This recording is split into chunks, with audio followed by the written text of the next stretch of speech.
18 मार्च 2012 का वो दिन और मीरपुर ढाका का वो मैदान भारतीय क्रिकेट प्रशंसकों के मन में हमेशा के लिए अंकित हो गया है, क्योंकि यही वो तारीख थी, यही वो भूमि थी जब भारतीय क्रिकेट के लिए दो अविस्मरणीय घटनाएं एक साथ घटित हुई।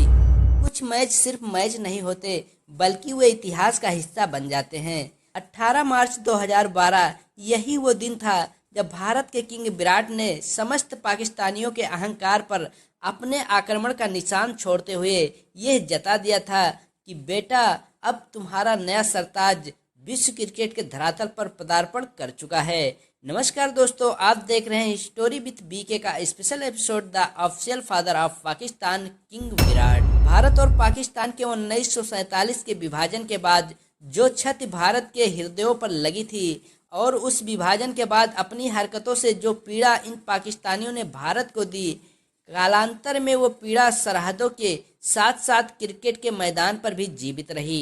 18 मार्च 2012 को ढाका के मीरपुर में खेला गया भारत और पाकिस्तान के बीच यह मुकाबला उसी प्रतिस्पर्धा का एक और अध्याय था। 2011 विश्व कप के सेमीफाइनल में मोहाली का वो मैच जब भारत ने पहले बल्लेबाजी करते हुए भारतीय क्रिकेट के देवता सचिन तेंदुलकर द्वारा खेली गई शानदार 85 रनों की पारी की बदौलत पाकिस्तान को 261 रनों का लक्ष्य दिया और जवाब में समस्त पाकिस्तान ने एक 231 रनों के कुल स्कोर पर भारत के सामने घुटने टेक दिए। भारत ने 2011 विश्व कप के सेमीफाइनल मुकाबले में पाकिस्तानियों को 29 रनों से पराजित करके उनके विश्व कप के फाइनल में पहुंचने का सपना चूर कर दिया था। मोहाली के इस मैदान पर लहराती भारत की ये विजय ध्वजा और पाकिस्तानियों की आंखों के आंसू इतिहास में दर्ज हो चुके थे। पाकिस्तानियों की ये हार, पाकिस्तानियों का ये आघात और पाकिस्तानियों के मनोबल पर हुए इस प्रहार से पाकिस्तानियों की नींद और चैन गायब था। कुछ ऐसे ही हाल और हालात में दो शत्रु राष्ट्र भारत और पाकिस्तान एशिया कप में 18 मार्च 2012 को ढाका के इस मीरपुर के मैदान में एक बार फिर एक दूसरे के आमने सामने थे। प्रतिशोध की अग्नि में जल रहे पाकिस्तानी भारत को पराजित करके 2018 विश्व कप के सेमीफाइनल में मिली उस हार का बदला लेने के लिए व्याकुल थे।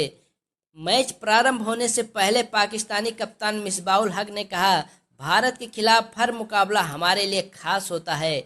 हम भारत के खिलाफ अपना सर्वश्रेष्ठ देंगे और भारत को पराजित करेंगे। खैर, टॉस जीतकर पाकिस्तान के सलामी बल्लेबाज मोहम्मद हफीज और नासिर जमशेद ने पाकिस्तान की पारी का शुभारंभ किया।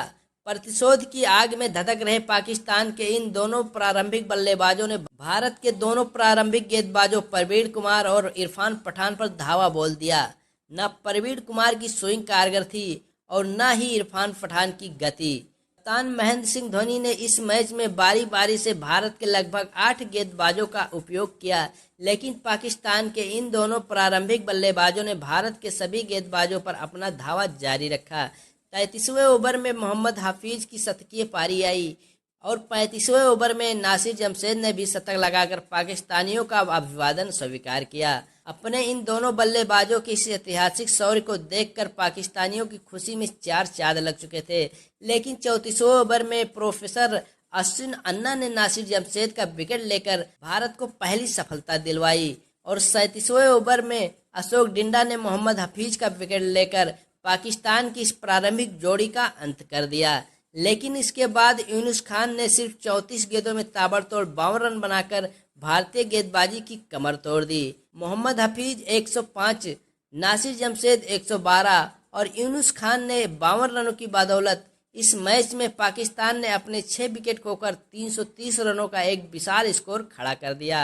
और पाकिस्तान ने जैसे ही 330 रनों का स्कोर खड़ा किया, पाकिस्तानियों ने अपने पुराने कंप्यूटर, टूटे कीबोर्ड और सस्ती मोबाइलों से सोशल मीडिया पर #रिवेंज ऑफ 2011 ट्रेड करवाना शुरू कर दिया, क्योंकि पाकिस्तानियों को यह विश्वास था कि उनके द्वारा दिए गए 330 रनों के लक्ष्य के सामने भारत की पराजय बिल्कुल निश्चित है। सोशल मीडिया पर पाकिस्तानियों ने लिखना शुरू कर दिया कि 330 रनों का ये विशाल लक्ष्य भारत की पहुंच से बाहर है और आज तो भारतीय क्रिकेट का देवता भी भारत को उसकी पराजय से नहीं बचा पाएगा। पाकिस्तानियों की इस अहंकार भरी भाषा के पीछे एक कारण और था। अब तक के इतिहास में पाकिस्तान ने 2 बार पहले बल्लेबाजी करते हुए भारत के सामने 330 रनों के आसपास का लक्ष्य रखा था और दोनों ही बार भारत को पराजय का सामना करना पड़ा था। भारतीय ड्रेसिंग रूम में माहौल गंभीर था क्योंकि 330 रनों का यह लक्ष्य उस समय वनडे क्रिकेट में एक कठिन चुनौती मानी जाती थी। भारतीय क्रिकेट प्रशंसकों में चिंता थी कि क्या भारत 330 रनों के इस विशाल लक्ष्य को हासिल कर पाएगा। कुछ ऐसे ही निराशा के माहौल में गौतम गंभीर और सचिन तेंदुलकर ने भारतीय पारी का शुभारंभ किया, लेकिन प्रारंभ होने से पहले ही भारतीय क्रिकेट प्रशंसकों की सांसें थम सी गई।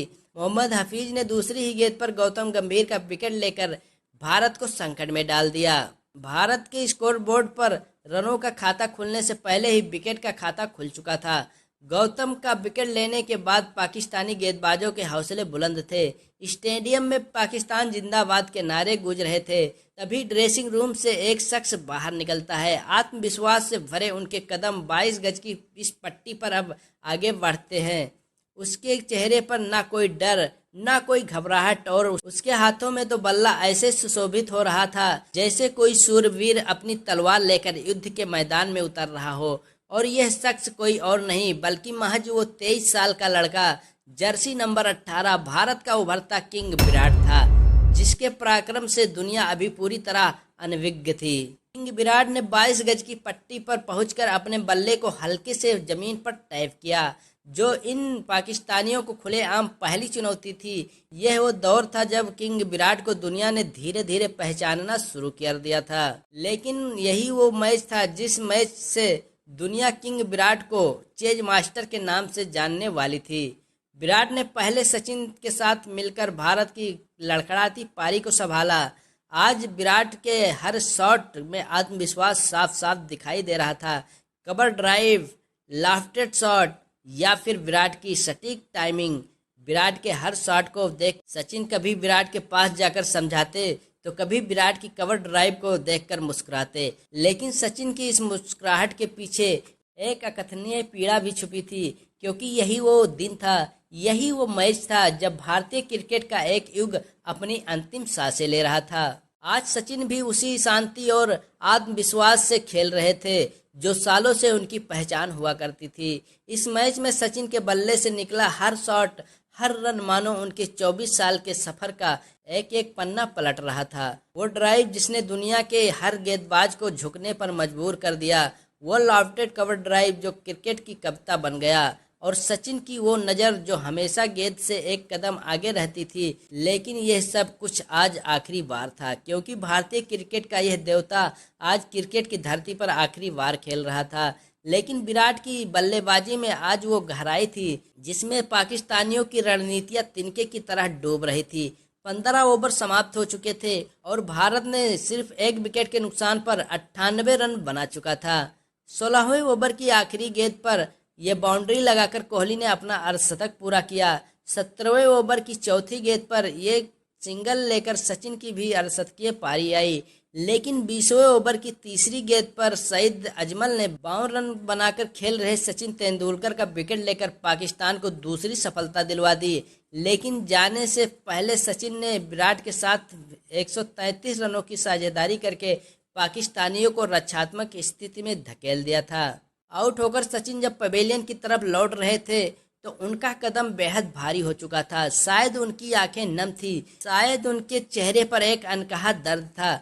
वो शख्स जिसने भारत के हर घर में क्रिकेट को एक धर्म बना दिया था, जिसने 24 साल के इस सफर में भारतीय क्रिकेट के दायित्व और उम्मीदों को संभाल ले रखा था, जिसने न जाने कितनी बार भारत की गर्मा की हिफाजत की थी, वो शख्स और उस शख्स के कदम आखिरी बार मैदान से वापस जा रहे थे। खैर, सचिन के जाने के बाद मैदान में भारत की तरफ से एक और तूफान प्रवेश कर चुका था और इस तूफान को दुनिया आज हिटमैन के नाम से जानती है। सचिन के जाने का जश्न अभी पाकिस्तानी ढंग से मना भी नहीं पाए थे कि रोहित ने विराट के साथ मिलकर पाकिस्तानियों के मंसूबों पर पानी फेरना प्रारंभ कर दिया। 30वें ओवर की दूसरी गेंद पर यह सिंगल लेकर विराट ने अपनी शतकीय पारी पूरी की। विराट की बल्लेबाजी आज उस विशाल वृक्ष की तरह दिखाई दे रही थी जिसकी छांव में आज इन पाकिस्तानियों के सपने मुरझा रहे थे। 35 ओवर समाप्त हो चुके थे और भारत सिर्फ 2 विकेट के नुकसान पर 215 रन बना चुका था। अब भारत को जीत के लिए 90 गेंदों में 116 रनों की जरूरत थी और विराट के इस प्रहार से पाकिस्तानी अब धीरे धीरे अचेत अवस्था में पहुंच चुके थे। पाकिस्तान के सभी गेंदबाज अपने अपने सिलेबस में सचिन तेंदुलकर को पढ़कर आए थे, लेकिन महज 23 साल का भारत का यह विराट आज इन पाकिस्तानियों के लिए सिलेबस से बाहर था। विराट का ये रन चेज देखकर मानो ऐसा लग रहा था जैसे भाग्य स्वयं विराट के बल्ले की नोक पर नतमस्तक हो गया हो। एक तरफ विराट का आक्रमण और दूसरी तरफ हिटमैन के प्रहार से पाकिस्तानी अब त्रस्त हो चुके थे। 39वें ओवर की चौथी गेंद पर यह सिंगल लेकर हिटमैन ने भी अपना अर्धशतक पूरा किया। आज इस 330 रनों के विशाल लक्ष्य का पीछा करने के लिए भारत ने विराट कोहली के रूप में भारतीय क्रिकेट का वो ब्रह्मास्त्र रख दिया था जिसे पढ़ पाना आज इन पाकिस्तानियों की क्षमता से बाहर था। विराट ने इस मैच में 148 गेंदों पर 183 रनों की एक ऐतिहासिक पारी खेलकर पाकिस्तानियों के जबड़े से जीत छीनकर भारत की झोली में डाल दिया था।